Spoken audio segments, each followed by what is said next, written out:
नमस्कार, मैं कीर्ति और मैं आप सभी का स्वागत करती हूँ आपके अपने चैनल भिवानी हलचल पर। तो आइए नजर डालते हैं आज की मुख्य खबरों पर। पुलिस हाउसिंग कॉर्पोरेशन के डीजी आरसी मिश्रा ने नवनिर्मित जेल विंग का निरीक्षण किया तो बताया कि भिवानी जिला कारागार नया विंग बनकर तैयार हो चुका है, जो कि 12 एकड़ में 29 करोड़ रुपए की लागत से बनवाया गया है, जिसका लोकार्पण 28 जुलाई को होगा। इस बारे में कॉर्पोरेशन डीजी ने बताया कि 775 कैदियों की क्षमता वाले इस विंग में आधुनिक सुविधाएं भी हैं, जिसमें कैदियों के लिए किचन व वर्क के लिए कारखाना और महिलाओं के लिए कंप्यूटर ट्रेनिंग व अन्य कार्यों के बारे में बतलाया जाएगा। वहीं उन्होंने बताया कि मुलाकात के लिए चैम्बर व वार्डन भी है। उन्होंने यह भी कहा कि एक मॉडर्न जेल है और आधुनिक सुविधाओं से लैस है। यह आधुनिक सुविधाजनक जेल में एक मानी जाएगी। उन्होंने कहा कि पुलिस से संबंधित vigilance, civil defence, home guard, police विभागीय स्कूल व उच्च शिक्षा बिल्डिंग और सोशल वेलफेयर के लिए पुलिस कॉर्पोरेशन कार्य कर रही है। उन्होंने बताया कि जल्द ही नवनिर्मित जेल का लोकार्पण भी किया जाएगा।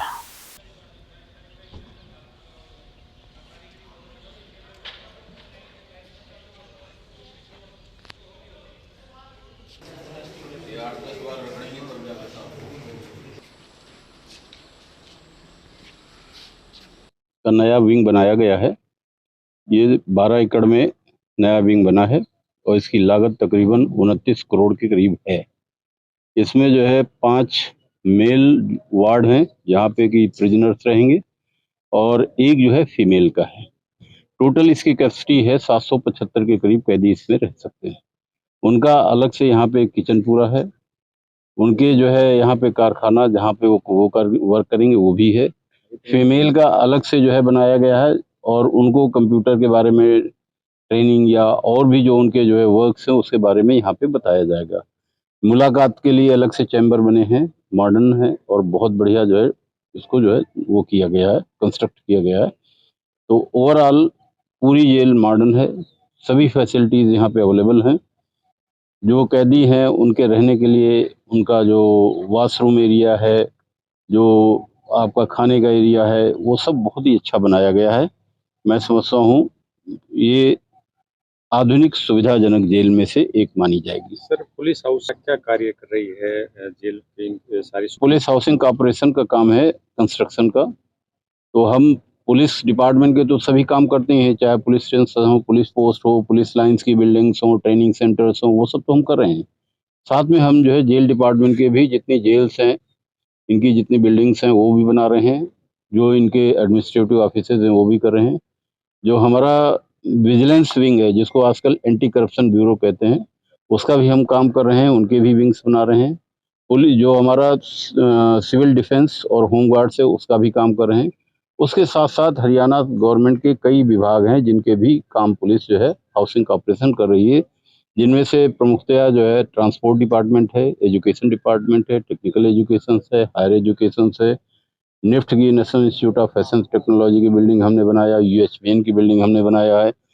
सीआईए स्टाफ प्रथम भिवानी ने रामभज हत्या मामले में 3 आरोपियों को गिरफ्तार करने में बड़ी सफलता हासिल की है। पुलिस टीम के द्वारा आरोपियों को शनिवार को माननीय न्यायालय में पेश कर 1 दिन के पुलिस रिमांड पर हासिल किया गया है। पुलिस अवधि के दौरान आरोपियों से गहनता से पूछताछ जारी है। गौरतलब है कि पवन निवासी राजपुरा खड़खड़ी ने थाना सिविल लाइन पुलिस को एक शिकायत दर्ज करवाई थी, जिसमें शिकायतकर्ता ने पुलिस को बताया कि दिनांक 17/7/2023 को उनका भाई रामभज ई रिक्शा लेकर घर से घी लेने के लिए गया था, जो रात को घर पर वापस नहीं आया। वहीं परिवार के सदस्यों को दिनांक 18/7/2023 को एक परिचित के द्वारा फोन पर सूचना प्राप्त हुई कि उनका भाई रामभज एक निजी अस्पताल की गली में मृत अवस्था में पड़ा हुआ है। जो इस शिकायत पर पुलिस ने संबंधित धाराओं के तहत अभियोग थाना सिविल लाइन भिवानी में दर्ज किया था। दिनांक 20/7/2023 को अभियोग में प्रभावी कार्रवाई करते हुए सीआईए स्टाफ प्रथम भिवानी के सहायक उपनिरीक्षक बलजीत सिंह ने अपनी टीम के साथ ई रिक्शा चालक रामभज की हत्या करने के मामले में 3 आरोपियों को नजदीक सिटी स्टेशन भिवानी से गिरफ्तार करने में बड़ी कामयाबी हासिल की है। वहीं जांच इकाई के द्वारा पूछताछ करने पर आरोपियों ने बताया कि दिनांक 15/7/2023 को मृतक रामभज के साथ ताश खेलते समय झगड़ा हो गया था, जो उस झगड़े को रंजिश रखते हुए रामभज की ईंट मारकर हत्या कर दी गई थी। वेतनमान बढ़ोतरी की मांग को लेकर लिपिकों की अनिश्चितकालीन हड़ताल शनिवार को 18वें दिन में प्रवेश कर गई। इसी कड़ी में धरने के 18वें दिन लिपिकों ने क्रमिक भूख हड़ताल भी शुरू कर दी है तथा प्रतिदिन 5 लिपिक क्रमिक भूख हड़ताल पर बैठेंगे। साथ ही उन्होंने कहा कि यदि सरकार ने उनकी मांगे नहीं मानी तो वे आंदोलन को और सख्त करेंगे। 35,400 वेतनमान की मांग को लेकर स्थानीय लघु सचिवालय के समीप अनिश्चितकालीन कर्म छोड़ हड़ताल पर बैठे लिपिकों का धरना 18वें दिन में प्रवेश कर गया। वहीं दूसरी तरफ लिपिकों का एक प्रतिनिधिमंडल मुख्यमंत्री के ओएसडी, मुख्यमंत्री प्रधान सचिव व वित्त मंत्रालय के अधिकारियों से मिला तथा लिपिकों की वेतनमान बढ़ोतरी की मांग को लेकर चर्चा हुई, जो कि पूरी तरह बेनतीजा रही। बातचीत के दौरान सरकार के प्रतिनिधियों ने लिपिकों की मांग माने जाने के प्रति कोई सकारात्मक रुख नहीं दिखाया, जिसके चलते लिपिकों में रोष है तथा उन्होंने आंदोलन को और तेज करने की चेतावनी दी।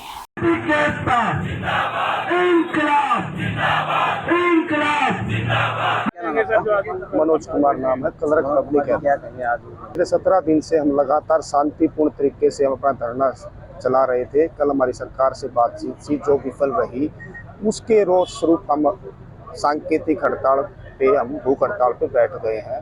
ये तो अभी शुरुआत है और आगे आगे इससे भी ज़्यादा हम अपना रोष प्रदर्शन जारी रखें। लगता है कि सरकार को जितनी हटीली है उससे ज़्यादा कई हटीले हम होंगे। कल जो सरकार के उसके बाद ही हमने कदम उठाया है। ये चीज़ें आई हैं वो भी हमारे अंदर रोष है और इसका समय आने पर सब कुछ हम अपनी ताकत से उनको हम जवाब देंगे कि क्या चीज़। सरकार का जो हमारे प्रति रवैया कल की जो मीटिंग में देखने को रहा था तो बहुत ही गलत था और उसी के विरोध में हमने आज से भूख हड़ताल शुरू की है। हम सरकार को चेता देना चाहते हैं कि हम 35,400 से 1 रुपया कम नहीं लेंगे और उसी के विरोध में आज हमने ये भूख हड़ताल शुरू की है। और अगर बुधवार तक उन्होंने हमारी जायज मांग है 35,400 जो हमारा हक है हमारे कार्य के आधार पर, कार्य समीक्षा के आधार पर, अगर वो नहीं दिया तो हम आमरण अनशन शुरू कर देंगे और फिर चाहे हम यहाँ पे वो हमारी लाशें क्यों बिछ जाए और एक नहीं पूरे क्लर्क सभी शुरू कर देंगे अगर सरकार ने हमारी बातें नहीं मानी तो। सरकार एक तरफ तो बेटी बचाओ बेटी पढ़ाओ के नारे दे रही है, हम महिलाओं को समान सम्मान दे रहे हैं, पंचायतों में महिलाओं को सरपंच बनाया जा रहा है और आज हमारी हालत देखो। पिछले 17 दिन से हम सरकार की बेटियां यहाँ रोड पर बैठी हुई है, कोई हमारे से पूछने तक नहीं आया कि क्या बात है क्या है।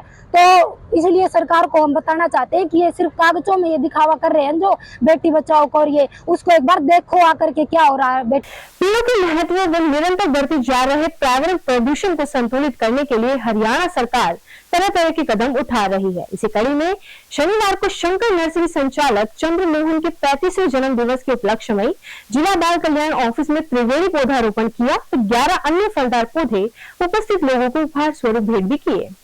शंकर नर्सरी संचालक चंद्रमोहन के 35वें जन्मदिन के उपलक्ष्य में जिला बाल कल्याण ऑफिस में त्रिवेणी पौधारोपण किया गया एवं 11 अन्य फलदार पौधे उपस्थित लोगों को उपहार स्वरूप भेंट किए गए। गौरतलब है कि तृप्ति सोरान प्रोग्राम ऑफिसर जिला बाल कल्याण ऑफिस भिवानी ने इस अवसर को सराहा और चंद्रमोहन को जन्मदिन की शुभकामनाएं दी और उन्होंने अपने आने वाले स्वयं के जन्मदिन को भी इसी प्रकार से मनाने के लिए संकल्प लिया। इस अवसर पर त्रिवेणी बाबा ने उपस्थित जनों को पर्यावरण संरक्षण के लिए शपथ दिलाई और अपने जन्मदिन को या अन्य कोई अवसर पर पौधे लगाकर खुशी मनाने के लिए संकल्प दिलवाया। सर, जिला बाल कल्याण परिषद से कल जेपी दलाल कृषि मंत्री जी ने हजारों पौधे लगाए हैं। उन्होंने पर्यावरण की सुरक्षा के लिए एक मुहिम चलाई है जिसके चलते हुए पूरे हरियाणा प्रांत में लाखों पौधे लगाए जाएं ताकि लोगों का स्वस्थ जीवन जी सकें। इसी उपलक्ष्य में आज चंद्रमोहन जी का जन्मदिन है और हमारे विभाग में उनकी तरफ से त्रिवेणी लगाई गई है ताकि बहुत सारे पशु पक्षियों को और आम जनता को इससे फायदा उसके आराम से छायादार वृक्ष के नीचे बैठ सके और स्वास्थ्य के लिए और सांस वगैरह लेने के लिए उन्हें कोई दिक्कत वगैरह ना हो और अच्छा जीवन जी सके। जो आज ये त्रिवेणी लगाई गई है वो लोकराम जी और त्रिवेणी महाराज जी के सानिध्य में चंद्रमोहन जी के जन्मदिन के उपलक्ष्य में लगाई गई है। प्रधान सिपाही महिला थाना भिवानी महिला सेल से आज चंद्रमोहन जी का जन्मदिन है। इस उपलक्ष्य में चंद्रमोहन ने त्रिवेणी लगाई है। इसके सहयोग के लिए हेड कांस्टेबल लोकराम नेहरा जी और त्रिवेणी बाबा जी शामिल थे। इन सभी का मैं तहे दिल से धन्यवाद करती हूँ। चंद्रमोहन जी ने लगाई जी। मैडम तृप्ति शोराण जी का भी 19 अगस्त का जन्मदिन, और मैडम भी अपना जन्मदिन ऐसे ही त्रिवेणी लगाकर मनाना चाहती है। सम्राट मिहिर भोज के नाम के साथ गुज्जर लिखने और कैथल में राजपूत समाज के लोगों पर हुए लाठीचार्ज के विरोध में शनिवार को शहर के राजपूत समाज के लोग धरना प्रदर्शन करते हुए राजपूत धर्मशाला में एकत्रित हुए और स्थानीय रोहतक गेट पर केंद्र एवं राज्य सरकार समेत आरएसएस का प्रतीकात्मक पुतला फूका व सभी पार्टियों का विरोध भी जताया। राजपूत समाज के लोगों ने कहा कि हम सरकार का तानाशाही रवैया सहन नहीं करेंगे। कैथल में साजिश के तहत मिहिर भोज के साथ गुर्जर शब्द भी जोड़ दिया गया। उन्होंने कहा कि सम्राट किसी एक समाज के नहीं बल्कि देश व सर्व समाज के होते हैं। युवा इतिहास को ध्यान से पढ़ें। महापुरुषों की प्रतिमा की स्थापना करने का अधिकार सभी को है, लेकिन इतिहास व सही तथ्यों से छेड़खानी करना गलत है। इसको लेकर राजपूत समाज के लोग पिछले कई दिनों से प्रशासन के अधिकारियों व सरकार के नुमाइंदों से बातचीत कर रहे हैं। उनकी मांग है कि सम्राट मिहिर भोज के नाम से गुर्जर शब्द को हटाया जाए।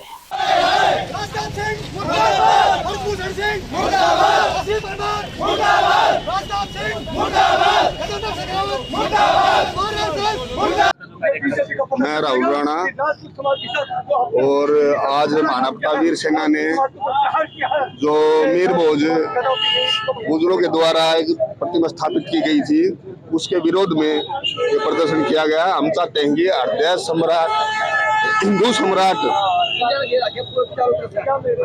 पट्टीराज गुज्जर एक शब्दावली का प्रयोग किया जाता था, उसको इन्होंने जाति विशेष के रूप में यूज करके वो प्रतिमा के नीचे एक प्लेट लगाई है, उसका विरोध है, उसको हटाया जाए। और सबको पता है जितने भी ये राज्य महाराजा सम्राट हो गए समुदाय से, फिर भी सुप्रीम कोर्ट की गाइडलाइन है कि किसी जाति सूचक कोई भी एक वर्णन नहीं किया जाएगा। हम ये चीज मानते हैं।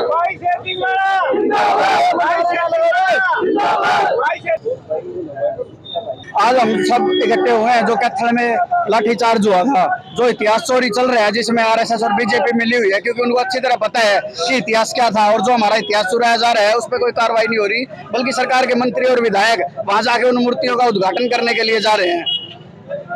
तो आगे क्या रणनीति रहेगी? चुनाव भी आ रहे हैं, तो आज किस का बीजेपी के खिलाफ काफी आक्रोश है। हम बिल्कुल बहिष्कार करेंगे, चाहे हमारे समाज का नेता है लेकिन वो हमारे समाज के साथ नहीं है, उसका भी बहिष्कार करेंगे। चाहे कोई कांग्रेस का है, चाहे कोई आप पार्टी का है, चाहे बीजेपी का है, हम सबका बहिष्कार करेंगे और बीजेपी का बहिष्कार करेंगे। सरकार का खट्टर विरोध करेंगे हम। मेरा नाम तेजपाल सिंह है, मैं भिवानी से हूँ। मैं कहना चाहता हूँ जो 19 तारीख को कैथल में समाज के साथ में जो अत्याचार हुआ है उसकी एवज में ये कट्टर सरकार बीजेपी सरकार के पुतले फूके जा रहे हैं। जितने भी हमारे समाज के राजपूत समाज के जो पदाधिकारी है जो बीजेपी के साथ खड़े हैं उनका बहिष्कार किया जा रहा है और इलेक्शन में 2024 के इलेक्शन में उनको बीजेपी से तोड़ के जवाब दिया जाएगा। तो हमारे वोटों से ये हमारे ऊपर कर रहे हैं। जो ये सोचते हैं कि मैं बीजेपी से टिकट लेकर जीत जाऊंगा, किसी को एक वोट नहीं मिलेगा बीजेपी से।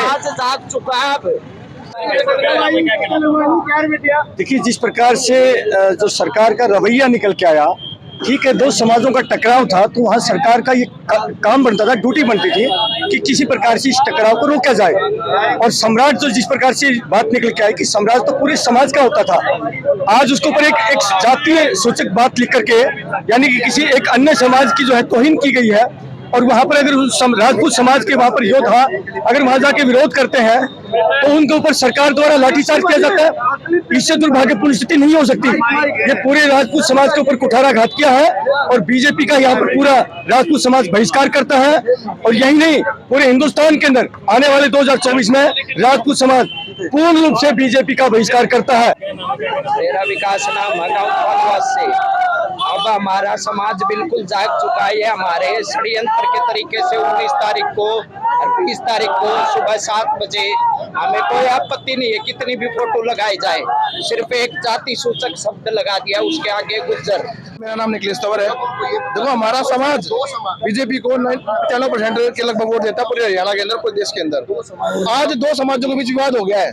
अब उसमें कौन सही है कौन गलत है वो एक वाक्य में शोध का विषय है। लेकिन आप चेक देखो, पूरे हरियाणा में देखो, पूरे देश में देखो, किसी भी महापुरुष के पीछे आगे उसकी जाति का नाम लिखा है। ये हमारा G20 में भारत की अध्यक्षता को लेकर स्थानीय स्थित केएम स्कूल में पर्यावरण सुरक्षा और ऊर्जा संरक्षण के विषय पर विभिन्न प्रतियोगिताओं का आयोजन किया गया, जिसमें 11 हरियाणा बटालियन एनसीसी के कमान अधिकारी कर्नल रणधीर सिंह के मार्गदर्शन में एनसीसी कैडेट्स ने भाग लिया और वसुधैव कुटुंबकम का संदेश भी दिया। इस प्रतियोगिता में कैडेट मन्नत, सन्नी, प्राची, असीमिता, गिरिराज ने क्रमशः प्रथम, द्वितीय, तृतीय, चतुर्थ, पंचम स्थान प्राप्त किया। इस अवसर पर विद्यालय प्रबंधक समिति के अध्यक्ष मनीष सिंघासिया, प्रबंधक आनंद बासिया, प्राचार्य रेणु सैनी, उप प्राचार्य नीलम गौतम, प्रबंध समिति सदस्य अमिता शर्मा, सेकंड ऑफिसर सुमन पवार, सूबेदार मेजर राजेश ठाकुर इत्यादि उपस्थित रहे। इस आयोजन में कैडेट्स द्वारा वसुधैव कुटुंबकम का संदेश भी दिया गया। राजकीय वरिष्ठ माध्यमिक विद्यालय भिराना भिवानी में खंड शिक्षा अधिकारी सरोज बाला ने त्रिवेणी लगाकर पौधारोपण अभियान का शुभारंभ किया। वह कहा कि पर्यावरण को बचाने के लिए अधिक से अधिक पौधे लगाने के साथ साथ उनकी देखभाल कर उनको जिंदा रखना भी जरूरी है। आपको बता दें कि दिन प्रतिदिन पर्यावरण का संतुलन बिगड़ता जा रहा है, जिसका मुख्य कारण वन क्षेत्र की घटना है। पेड़ों की अनियमित कटाई से ग्लोबल वार्मिंग बढ़ रही है, जिसमें बेमौसमी बरसात और बाढ़ के हालात के पैदा होते जा रहे हैं। उन्होंने कहा कि हमें अपने भौतिक जरूरतों को पूरा करने के लिए वन क्षेत्र को कम कर दिया है।